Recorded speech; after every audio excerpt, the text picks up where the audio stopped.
Very good evening everyone. आप सभी को मेरा प्यार भरा नमस्कार। इंग्लिश लिटरेचर स्कूल पर आप सभी का स्वागत है। 19th सेंचुरी के ग्रेट पोएट मैथ्यू अर्नोल्ड का एक इम्पोर्टेंट वर्क है। चाहे 12th क्लास हो, ग्रेजुएशन हो किसी भी यूनिवर्सिटी से, या मास्टर्स हो, या आप किसी कॉम्पिटिटिव एग्जाम की प्रिपरेशन कर रहे हैं, ठीक है, TCT, PGT, CUT, entrance exam, NET, GATE etcetera, तो वहां पर जरूर पॉसिबिलिटी रहती है कि 19th सेंचुरी पोएट्री से कुछ क्वेश्चंस आएंगे, और उसमें अल्फ्रेड लॉर्ड टेनिसन के साथ साथ मैथ्यू अर्नोल्ड जरूर जरूर कवर किया जाता है। और उनकी एक मेजर पोयम है। क्यों वो मेजर पोयम क्यों बोली गई है? जिसका टाइटल है डोवर बीच। यस, इसी पोयम को आज हम डिटेल एनालिसिस करेंगे, उसके सभी फैक्ट जानेंगे और साथ साथ लाइन टू लाइन उसको एक्सप्लेन भी करेंगे। ठीक है, तो ये पोयम इंपॉर्टेंट क्यों है? क्योंकि विक्टोरियन एरा एक ऐसा समय था जहां पर साइंस डेवलप हो रही थी, इंडस्ट्रियलाइजेशन बढ़ रहा था, औद्योगिकरण बढ़ रहा था, एंड पीपल वर कंफ्यूज कि वो रिलीजन की तरफ जाए या फिर इस चेंजिंग सिनेरियो की तरफ जाए, and people were losing faith in Christianity. तो ये विक्टोरियन सोसाइटी को रिप्रेजेंट करती हुई मैथ्यू अर्नोल्ड की एक बहुत इंपॉर्टेंट पोयम है। इंपॉर्टेंट इसीलिए है क्योंकि उस पूरे सिनेरियो को, सोसाइटी को ये रिप्रेजेंट कर रही है, और मैथ्यू अर्नोल्ड के बिना कोई भी लिटरेचर एग्जाम कंप्लीट नहीं समझा जा सकता। So without any delay start करते हैं the important literary works and details with MCQs. MCQs का जो पीडीएफ है वो आपको लेटर अपडेट मिलेगा ऐप के अंदर। तो टाइटल है इसका डोवर बीच। और डोवर बीच को बिगिन करने से पहले थोड़ा सा हम इसके पोएट के बारे में जान लेते हैं। जो पिक्चर आप देख रहे हैं, यही पिक्चर है मैथ्यू अर्नोल्ड। यस, बिल्कुल ब्रीफ में जान लेते हैं मैथ्यू अर्नोल्ड, जिनका बर्थ हुआ था 1822 एंड उनकी डेथ हुई थी 1888। बिल्कुल आसान है। On the eve of Christian, मतलब 24 दिसंबर, ईव ऑफ क्रिश्चियन को क्रिसमस, क्रिश्चियन बोल रहा हूँ, Christmas, on the eve of Christmas he was born in 1822। ठीक है, और ठीक उसके 66 ईयर लेटर बाद, on 15 April he died in a heart failure.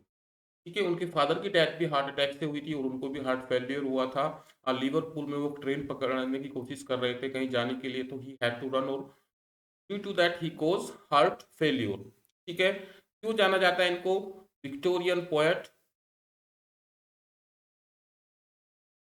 As well as Victorian critic. अब ये क्रिटिक जो वर्ड है ये बहुत इंपॉर्टेंट हो जाता है, क्योंकि वो फर्स्ट सोशल क्रिटिक थे एज वेल एज कल्चरल।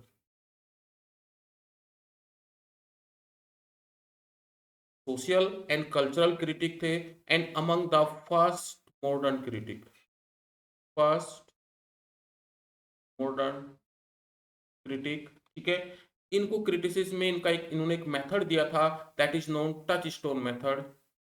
ये सारे फैक्ट आपके एग्जाम में सीधे सीधे पूछे जा सकते हैं, और आपको कहीं डिटेल भी लिखना है, then you have to mention these things about Matthew Arnold. Touchstone method की पोएटिक वर्क को एनालाइज करने के लिए कि उसका लेवल क्या है, इंग्लिश लिटरेचर में वो किस तरह से कंट्रीब्यूट करती है, उसकी क्या वैल्यू है, तो उसको चेक करने का जो मेथड था उसको टच स्टोन मेथड बोला गया है। इनकी जो मेजर लिटरेरी वर्क है वो क्या क्या है? डोवर बीच सबसे ऊपर आता है। डोवर बीच इतना काफी होगा आपके लिए जानना। थायराइसिस,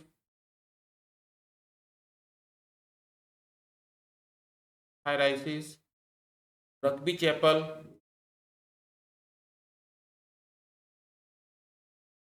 अपने फादर की डेथ पर लिखी थी। थायराइसिस अपने फ्रेंड आर्थर क्लोक की डेथ पर लिखी थी। ठीक है, डोवर बीच का जोनर हम आगे डिस्कस करेंगे। पोलर जिप्सी,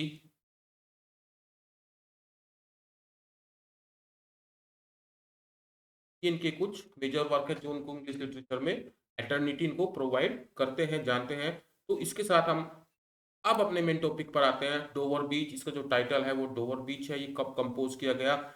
एग्जैक्ट ईयर नहीं मालूम है, बट पॉसिबली उनकी 1851 में उनकी शादी हुई थी। शादी के बाद वो शायद अपनी वाइफ के साथ यहाँ पर घूमने गए थे, तो उस समय उन्होंने कंपोज किया होगा, इट इज अज्यूम। बट आपसे एग्जाम में पूछा जाएगा कि ये पब्लिश्ड कब हुई। So it was published in 1867। और इनका एक कलेक्शन ऑफ पोएम्स अपीयर हुआ था जिसका टाइटल था न्यू पोएम्स। ठीक है, इनका पहला कलेक्शन आया था 1849 में, जो इनके नाम के बिना आया था। फिर आया था 1852 में, जो इनके नाम के बिना आया था। और इनके नाम के साथ इनका फर्स्ट कलेक्शन ऑफ पोएम जो इनके नाम के साथ अपेयर हुआ था वो आया था 53 में। उसके बाद 67 में उसके बाद 1854 में भी एक कलेक्शन आया था, that is poems, sorry, poems इसी का टाइटल था, पोएम्स। और फिर आया था 1867 में, न्यू पोएम्स में अपीयर हुई थी। तो आपसे जरूर पूछा जा सकता है एग्जाम में। अगर इसकी फॉर्म की बात करें तो अनयूजुअल फॉर्म है, यहाँ पर आप थोड़ा सा कंट्रास्ट रखते होंगे। मैं आपको बिल्कुल बता दूं, इंग्लिश लिटरेचर स्कूल की यही खासियत है कि उसका जो भी कंटेंट है, हमारी क्लास में जो भी टॉपिक डिस्कस किए जाते हैं, उसके पैसे पीछे ऑथेंटिक सोर्स होता है। तो अगर आप कहेंगे कि ये लिरिकल पोएम है, ये कंप्लीटली लिरिकल पोएम भी नहीं है। अगर आप कहेंगे ड्रामेटिक मोनोलॉग है, जो अक्सर अपनी यूट्यूब पर पढ़ाते रहते हैं, तो आप उनको कितना विश्वास करते हैं, तो आप उसको क्रॉस चेक जरूर किया कीजिए, हमारे कंटेंट को भी क्रॉस चेक कीजिए। हम अभी आपको प्रूव कर देंगे कि ये ड्रामेटिक मोनोलॉग भी नहीं है और ये लिरिकल पोयम भी नहीं है। तो ये एक अनयूजुअल फॉर्म है, क्रिटिक्स का ऐसे मानते हैं। तो कैसे है वो हम आगे डिस्कस करेंगे। फिलहाल ये कंप्लीटली लिरिकल और ड्रामेटिक मोनोलॉग नहीं है। अगर इसके मीटर की बात करें तो वेरियस मीटर में लिखा गया है और इसकी कोई फिक्स मीटर और राइम स्कीम नहीं है। So it is an example of free verse. और एग्जाम्पल ही नहीं, ये earlier example of free verse है, क्योंकि फ्री वर्स उसी समय डेवलप हो रहा था। Earlier example of free verse का एग्जाम्पल है Dover Beach by Matthew Arnold. Stanza की बात करें, इसमें 4 स्टेंजा है और चारों की ही एक इरेगुलर लाइन और लेंथ है। मीन्स कोई भी स्टेंजा, फिक्स स्टेंजा पैटर्न इसमें फॉलो नहीं किया गया होगा। सेस्टरिमा हुआ, ओटेरिमा हुआ, या क्वार्टरेन हुआ, कपलेट हुआ, कोई फिक्स नहीं है। डिफरेंट डिफरेंट लाइन और डिफरेंट डिफरेंट लेंथ के स्टेंजा इसमें है। 4 स्टेंजाज है। थीम की बात करें, इसको जो मेजर थीम है, सेंट्रल थीम है, वो loss of faith in Christianity है, कि धर्म से जो विश्वास डगमगा रहा था, ये इसकी सेंट्रल थीम है। लेकिन अलग अलग स्टेंजा में देखेंगे, first stanza cover the theme of nature और last stanza cover the theme of love, लेकिन central theme is love, loss of faith. की सेटिंग्स है डोवर बीच। सेटिंग वो जगह होती है, अब डोवर बीच एक बीच का नाम है, that is in south part of England. और ये एक स्ट्रेट है। दूसरी तरफ अगर आप देखेंगे तो वहां पर फ्रांस है। तो फ्रांस और इंग्लैंड के बीच में एक सी है, वहां पर एक स्ट्रेट है। जो दो वाटर बॉडीज को जोड़ने वाली जो जगह होती है, उसको स्ट्रेट बोलते हैं। तो डोवर बीच उसी का नाम, एक तरह से बीच हुआ। जैसे आप मुंबई में जाएंगे, चेन्नई में जाएंगे, तो वहां पर जो भी बीच है, तो ऐसे एक बीच है, वो वहां पर घूमने गए हैं और उसी जगह के नाम पर उन्होंने इस पोएम को लिखा है, डोवर बीच। आइए टेक्स्ट को एक्सप्लोर करते हैं।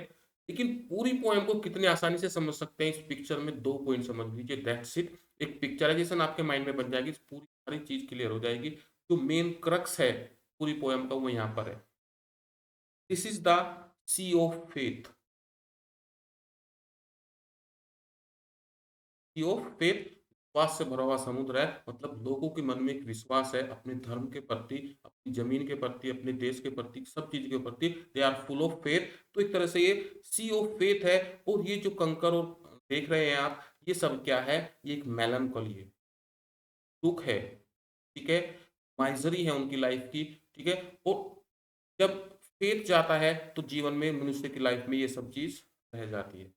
और यही इसका क्रक्स है कि कैसे ये समुद्र जब पीछे जा रहा है, रिट्रीट हो रहा है, तो वो क्या छोड़ जा रहा है। लोग धर्म से विश्वास हटा ले रहे हैं और वो इस जो मॉडर्नाइजेशन की तरफ भाग रहे हैं, इस विकासशीलता की तरफ भाग रहे हैं, इस औद्योगिकरण की तरफ भाग रहे हैं। तो उनके पास क्या रह जाएगा, ये सब दुख भरी चीजें रह जाएगी। ये पेबल्स उसी दुख को, उसी मेलनकोली को रिप्रेजेंट कर रहा है। और ये समुद्र है, इसकी जो लहरें हैं जब आती है और इन पत्थरों को यहाँ पर लाती है और फिर इनको यही छोड़कर वापस चली जाती है, तो यही पूरी सिचुएशन बताई गई है। इससे आपको पूरी थीम, पूरी पोएम समझ में आ जाएगी। बस आपको फोकस बनाए रखना है, कौन सी लाइंस क्या एक्सप्रेस कर रही है, ताकि कोई इंपॉर्टेंट लाइंस भी आपकी कवर हो सके अगर पूछा जाए एग्जाम में। Text of Dover Beach. चलिए पेटी बांध दीजिए, स्टार्ट करते हैं। The very first line, the sea is calm tonight. ठीक है, सेटिंग हमने देखी है, डोवर बीच। मान लीजिए यही सेटिंग है, ये एग्जैक्ट प्लेस नहीं है, मैंने एक फोटो लिया है आपको समझाने के लिए। तो ये डोवर बीच मान लीजिए, और यहाँ पर वो घूमने आए हैं अपने किसी साथी या अपनी वाइफ के साथ। मान लीजिए वो अपनी वाइफ के साथ घूमने आए हैं, पता नहीं कौन है वो के साथ वो है, और उनको बता रहे हैं कि ये क्या क्या चीज है। अब एग्जैक्ट वो पोएट ही है जिसके माइंड में सब चीजें चल रही है, या फिर इमेजिनरी है। अगर ये ड्रामेटिक मोनोलॉग होगा तो एक इमेजिनरी कैरेक्टर होना चाहिए और उसके माध्यम से सारी चीज होगी, लेकिन यहाँ पर वो खुद बोल रहे हैं इस चीज को, ऐसा रिप्रेजेंट होता है। लिरिकल भी नहीं है क्योंकि इसमें ड्रामेटिक मोनोलॉग के भी फीचर है, प्योर ये लिरिकल भी नहीं है, इसीलिए एक अनयूजुअल फॉर्म क्रिटिक्स ने इसको माना है। तो the sea is calm to night, आज शाम जो समुद्र है बिल्कुल शांत है। द टाइड इज फुल, जो उसकी लहरें हैं, ठीक है, हाई टाइड चल रही है। The moon lies fair upon the, वो जो वाटर बॉडी है जो दो वाटर बॉडीज को जोड़ती है उस जगह को बोला जाता है स्ट्रेट। ये लैंड होता है कि या पानी होता है, आप देख लीजिए, ज्योग्राफी के स्टूडेंट ज्यादा जानते होंगे। तो जो वो जगह है उस पर मून की जो लाइट है वो बिल्कुल फेयर आ रही है, बिल्कुल फैली हुई है। मून को यहाँ सिनक डोकी का एग्जाम्पल है, क्योंकि यहाँ मून नहीं, मून की लाइट को रिप्रेजेंट कर रहा है ये, ठीक है। Full for the part, part for the whole, तो सिनक डोकी का एग्जाम्पल है। और पर्सोनिफाइज भी किया है कि moon lies fair upon the straight, आज की रात समुद्र बिल्कुल शांत है, लहरें बिल्कुल फुल है, और सूर्य की जो सूर्य कह रहा हूँ चंद्रमा की रोशनी सीधी स्ट्रेट पर पड़ रही है। On the French coast the light gleams and is, जो फ्रेंच कोस्ट है सामने स्ट्रेट की दूसरी तरफ, तो और बीच के सामने की तरफ फ्रांस देश है, फ्रांस से वहां से बिल्कुल साफ साफ दिखाई देता है। यूरोप बिल्कुल ऐसे ही दिखाई देता है, एक दूसरे देश को ज्यादा फैले नहीं हुए हैं, दूर तक नहीं है। तो फ्रेंच जो कोस्ट है, फ्रांस का जो किनारा है, वहां की जो लाइट है ग्लीम चमक रही है, एंड इज गून, और वो जा चुकी है। जो शाम का समय है सूरज ढल चुका है और वो लाइट अब जा चुकी है। द क्लिफ्स ऑन इंग्लैंड, चट्टाने हैं इंग्लैंड की, स्टैंड खड़ी है, ग्लिमरिंग एंड वास्ट, वो चमक रही है और वो वास्ट है। यहाँ पर नेचर के माध्यम से इंग्लैंड की स्थिति को बता रहे हैं कि वो कितना वास्ट और स्ट्रॉन्ग खड़ा है। Out in the tranquil bay, tranquil means एकांत, उस एकांत में बाहर, come to the window, England की पोजीशन बताई है, बोला है out in the tranquil bay, England खड़ा है उसकी चट्टाने, और वो कह रहे हैं कम टू द विंडो, आओ खिड़की पर आओ। उनके जो साथी है जिस कमरे में वो रुके हुए हैं उनको कह रहे हैं कि खिड़की पर आओ, आओ समुद्र को देखो। Sweet is the night air, रात की जो हवा है वो बहुत स्वीट है। Only from the long line of, only from the long line of spray, spray पानी की जो किनारे हैं उस पर वो बहुत सारे झागों की लाइन, झाग की लाइन बन गई है, स्प्रे बोला है। There the sea meets the moon balance land, और उस पूरी लाइन पर क्या देख रहे हैं, ऐसी जगह बन गई है वो जो लैंड है जहाँ पर चंद्रमा की रोशनी गिर रही है, और नीली नीली लाइट आने के बाद तो मून ब्लांच लैंड उसको रिप्रेजेंट किया है कि ऐसी जगह बन गई है वेयर द सी मीट्स, मिल रहा है मून ब्लांच लैंड से, जहाँ पर चंद्रमा की रोशनी फैली है उस लैंड से, समुद्र मिल रहा है आकर। लिसन, सुनो, you here the grating roar, grating roar बोल रहा है कि जो कंकर है उनके आपस में टकराने की जो आवाज है उसको रोर बोला है। तो ग्रेटिंग रोर, उन पेबल्स की आवाज को ग्रेटिंग रोर बोला है कि आओ सुनो उनको। Which the waves draws back and fling, कौन सी पेबल्स, जिनको लहरें अपने साथ ला रही थी और जब वापस जाते हुए उनको वापस फेंक कर चली गई थी। तो लहरें के साथ रगड़ कर वो जो पेबल्स की आवाज थी उसको सुनो, धमनी को बोल रहा है। एट देयर रिटर्न, और जब लहरें वापस गई तो उनको वो फिलिंग थ्रो कर कर चली जाती है, जैसे उनको किनारे पर फेंक दिया गया हो। अप द हाई स्टार्ट, और ऊंची जगह पर उसको छोड़कर वो लहरें वापस चली गई है। बिगिंस एंड सीज, शुरू होती है और रुक जाती है। क्या, वो जो लहरों की ग्रेटिंग रोर है वो धीरे धीरे शुरू होती है फिर रुक जाती है, एंड देन अगेन बिगिन, दोबारा से फिर शुरू होती है। विद टर्मोलस कैडेंस स्लो, टर्मोलस मतलब ट्रेम्बलिंग के साथ कप कपाती है, एंड कैडेंस एक रिदम बनाती है, एंड स्लो धीरे धीरे, उन कंकरों की जो ध्वनि है लहरों के साथ मिलकर वो एक कप कपाती रिदम बनाती है धीरे धीरे। And bring the eternal note of sadness in, और धीरे धीरे एक अनंत मेलंकलिक सैडनेस का नोट वो छोड़ जाती है।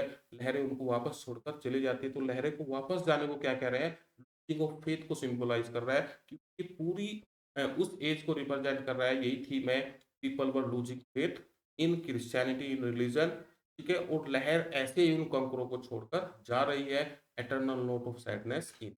तो आप देखेंगे कि जो नेक्स्ट स्टेंजा है, फर्स्ट स्टेंजा में 14 लाइन है और इनमें इक्वल लाइन लेंथ नहीं है। तो ये फ्री वर्स का एग्जांपल है, कोई स्टैंडर्ड इसने पैटर्न को फॉलो नहीं किया, ना तो लाइन की लेंथ को और ना लाइन की नंबर्स को, ठीक है।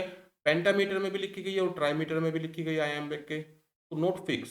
सेकंड इसमें देखेंगे 1 2 3 4 5 6, 6 लाइन का स्टेंजा यूज किया गया है। सेकंड स्टेंजा को डिस्कस करते हैं। सोफोक्लिस, ग्रीक ड्रामेटिस्ट है Sophocles. Sophocles long ago heard it on the Aegean. Aegean एक सी है, जैसे डोवर बीच के किनारे पर आज मैं सब सिचुएशन को देख रहा हूँ, समझ पा रहा हूँ और इन आवाज़ों को सुन रहा हूँ। तो सोफोक्लिस ने भी 4th 5th सेंचुरी बीसी में इन सब चीज़ों को सुना है। कहाँ पर? एक्जियोन। एक्जियोन ग्रीक में एक समुद्र का किनारा है, तो उसके लिए बोल रहा है एक्जियोन में उसने उनको सुना है। सोफोक्लिस ने भी इसी सिचुएशन को, and it brought into his mind the turbid एब एंड फ्लो। और इसी चीज से, जो उसने इस चीज सुनी है, जो आज मैं देख पा रहा हूँ, इसी से एक क्लियर, जो पानी, जो लिक्विड है, जो पानी की लहरें आ रही है, आना और जाना, एब एंड फ्लो, आना और जाना, बिल्कुल क्लियरली वो उसको सुन पाए होंगे। उन ह्यूमैनिटी माइजरी, जैसे वो आना जाना होता है, तो उससे उन्होंने अनुमान लगाया होगा कि ह्यूमैनिटी की जो माइजरी है, उसके दुख है, उसका कारण यही है कि पीपल आर लूजिंग फेथ। ये लहरें उनको छोड़कर वापस जा रही है, यही ह्यूमैनिटी माइजरी है। We find also in the sound thought, hearing it by this distance no. आज आज जो सोफोक्लिस ने उस समय सुना होगा, आज में इस नॉर्दर्न सी पर, ठीक है, यूरोप के नॉर्थ में इंग्लैंड और फ्रांस है, तो नॉर्दर्न सी पर आज मैं दोबारा से इन चीज़ों को यहाँ डिस्टेंस नॉर्थ पर दोबारा से सुन रहा हूँ। किस चीज़ की ध्वनि की बात हो रही है? पेबल्स जो लहरों से टकराती है, लहर कौन सी? उस फेथ ऑफ सी की लहरें, अब जो उनको किनारे पर छोड़कर बस जा रही है। थर्ड स्टेंजा, इसमें लाइन अलग है और लाइन भी अलग है। द सी ऑफ फेथ, उम्मीदों से भरा सागर, हाइपरबली का यूज हुआ है। The sea of faith was once too at the full, एक बार पूरी तरह से भरा हुआ था। 19th सेंचुरी से पहले लोगों में अपने धर्म के प्रति बहुत ज्यादा विश्वास था, उसका संरक्षण था, लड़ाई लड़ी उन्होंने, ठीक है, क्रिश्चियनिटी के लिए। तो फेथ जो है भरा हुआ था, एंड अराउंड अर्थ सोर they like the force of breath world. और कभी इस पूरी पृथ्वी के किनारे तक श्वास इतना भरा हुआ था, ऐसे लेटा हुआ था जैसे folds of bridge, bright girdle furl, जैसे किसी चीज को, जैसे हम ड्रेस पहनते हैं उसको एक बेल्ट से हम अपने आप को एक टाइट से कवर कर लेते हैं, तो पूरी अर्थ का जो किनारा है वो बिल्कुल ऐसे इससे भरा हुआ था, और जैसे किसी टाइट बेल्ट से उसको बांध दिया गया हो, इस तरह से पूरी तरह से भरा हुआ था। क्या चीज? फेथ। कभी the sea of faith was once too at the full and around earth the shore, तो अर्थ के पूरे किनारे हैं, ले लाइक ऐसे लेटे हुए थे, द फोल्ड्स ऑफ ब्राइट गिरडल फर्ड, जैसे किसी बेल्ट से, किसी मजबूत चीज से उसको लपेटा हुआ हो, तो इस तरह से पूरा क्या भरा हुआ था? विश्वास भरा हुआ था कभी इस पूरी पृथ्वी पर। But now I only here, और मैं अब केवल सुनता हूँ उन्हीं आवाज को, वो लहर छोड़ गई है।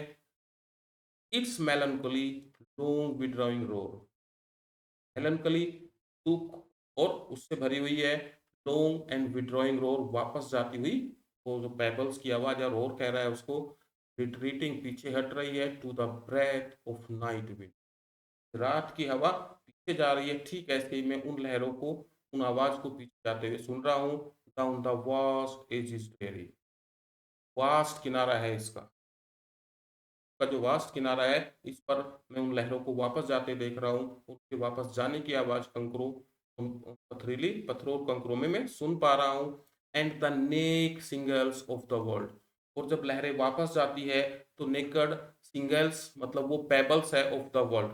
अब इनको साफ साफ वो कह रहा है कि जो पेबल्स है, नेक्ड है, बिना पानी के है, क्योंकि पानी क्या है?